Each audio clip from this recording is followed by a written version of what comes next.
What's up, everybody? Welcome back to the channel. My name is Francisco. This is Stream Gear Talk, and today I want to talk to you about the Elgato Wave Mic Arm Mark II. That rhymed, but I didn't do that on purpose. First things first, I do need to tell you that I am an Elgato partner. This is a sponsored video, and they did send me the Wave Mic Arm Mark II for free. However, they didn't tell me what to say. I don't have a script that I need to read off of. I don't need to submit the video to them prior to publishing. I have complete and total creative freedom and control over every single one of my videos that I do for Elgato.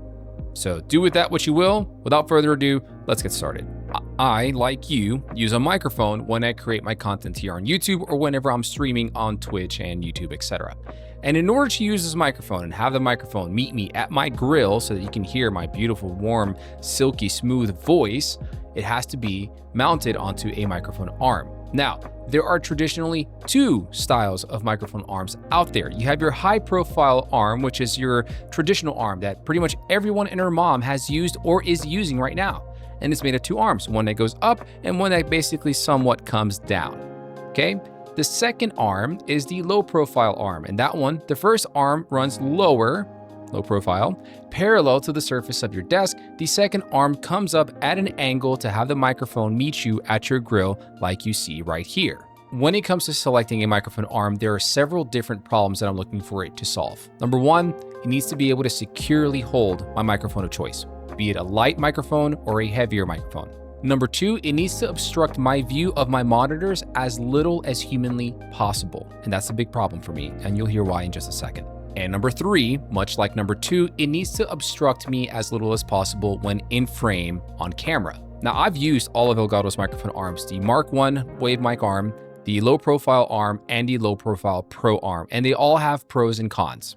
All three arms were able to support any of the microphones that I would mount to it. All three arms were incredibly quiet when it came to moving them around and adjusting them, sometimes even in the middle of a recording or of a live stream. And the low profile arms obstructed my camera frame as little as humanly possible. Unfortunately, I can't say the same about the Wave Mic Arm Mark I. Although it's a fantastic arm and it serves its purpose very well, it did end up obstructing me in my camera frame very frequently. But not only that, I'm also a little bit of a psychopath, okay? And so when I use that arm and other high-profile arms like it, I've always got a little bit of that mic arm in my peripheral vision, to the point where I can see it sticking out here on my left, because usually I put my mic arms on my left, and it's kind of obstructing a little bit of my leftmost monitor. It's very minuscule, it's completely inconsequential to my day-to-day content creation life, but it is enough to drive me insane. However, the Wave Mic Arm Mark I had fantastic reach, and unfortunately, I couldn't say the same about the low profile and the low profile Pro arms. Although they're all great arms, the low profile arms solved the obstruction issue, but they didn't have long enough of a reach for me. In order for me to use those two arms in my setup as it is now, I had to clamp them at the very front of my desk. And that's not really that big of a deal, but remember a few seconds ago, I said I'm a bit of a psychopath? Well, when I'm not using the microphone with the low profile arms, in order for me to neatly put it away, I have a huge arm or relatively large arm right here at the front of my desk, kind of taking up space, not doing anything.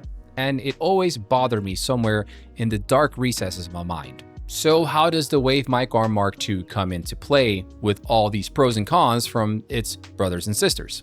Well, number one, and the biggest one, okay, is the fact that the Mark II can serve as a high-profile arm and as a low-profile arm. It is an incredibly sleek-looking microphone arm. Compared to the Mark I had a bit of a chunky look to it. The Mark II is incredibly thin and elegant and aesthetically pleasing, which for wanting a microphone arm to not be in frame isn't that big of a deal. But when you're looking at your setup as a whole and it's something that you see on a day-to-day basis, you want what you see to be visually pleasing. At least to you, the person who's putting in all the work to get your setup to look just the way that you want it to. Now, when it comes to reach, the Wave Mic Arm Mark I had a 30-inch horizontal reach. As far as the low profile arm and the low profile Pro arms, both of those are a hair over 29 inches in horizontal reach, which by all accounts isn't really that bad. But given how I have my setup now and where I have the Mark II clamped now, all three of them would fall several inches short because the Wave Mic Arm Mark II has a horizontal reach of 37 inches, making it the longest reaching mic arm that Elgato has on offer now. Now, I understand that may not be that big of a deal to you, but let me explain why that is a big deal to me. Remember how I said that one of the things I disliked about the low profile arms and even the Mark I high profile arm is the fact that when I'm not using my microphone, I have a microphone arm at the very front of my desk just kind of sitting there taking up space. But because I get an extra 7 to 8 inches of horizontal reach with the Wave Mic Arm Mark II, I'm able to clamp this one behind my leftmost monitor halfway through the depth of my desk and neatly put the mic arm away when I'm done recording behind my monitor. That way, when I'm not recording or when I'm not streaming, my setup at the very front here is free and clear of clutter, and that means a lot to me. As far as weight capacity is concerned, the Elgato Wave Mic Arm Mark II can support up to 2.6 pounds in weight, making it ideal for just about any of the major popular microphones out in the market today. Now, if you compare the Mark II to the low-profile arms by Elgato, you're going to see some major differences. The original low-profile arm can support up to 4.4 pounds of weight, and the low-profile Pro arm can support up to 6.6 pounds in weight. And those two arms, you're able to use them with a little bit more flexibility. You didn't have to just mount microphones on it. You could also mount your DSLR, your mirrorless camera, along with the Elgato prompter, as long as you don't exceed the weight limit.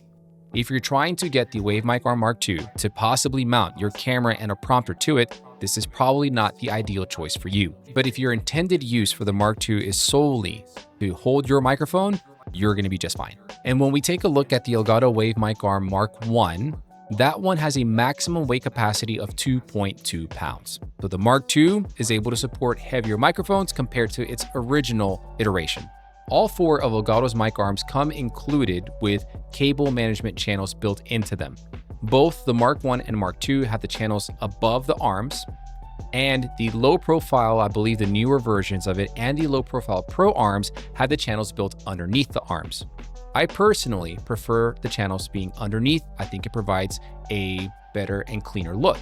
However, what I do like about the Mark I and Mark II's cable management system is that instead of having to deal with the magnetic metal plates of the low profile arms, which at times can be a little troublesome to deal with, you simply have these little plastic thin pieces that you can peel off, put your cables in neatly, and snap them back into place. It's very quick and it's very easy.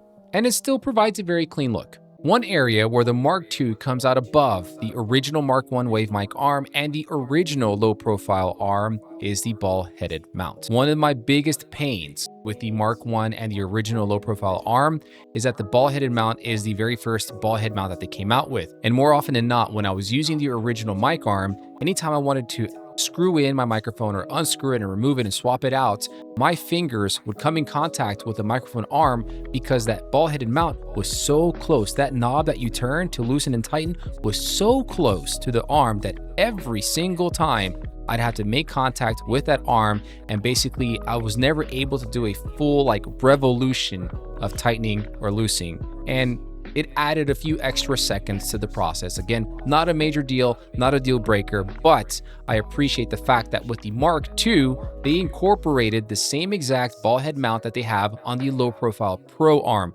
which is way easier to work with. Now, just like the original Wave Mic Arm Mark I, the Mark II also comes included with a riser extension tube.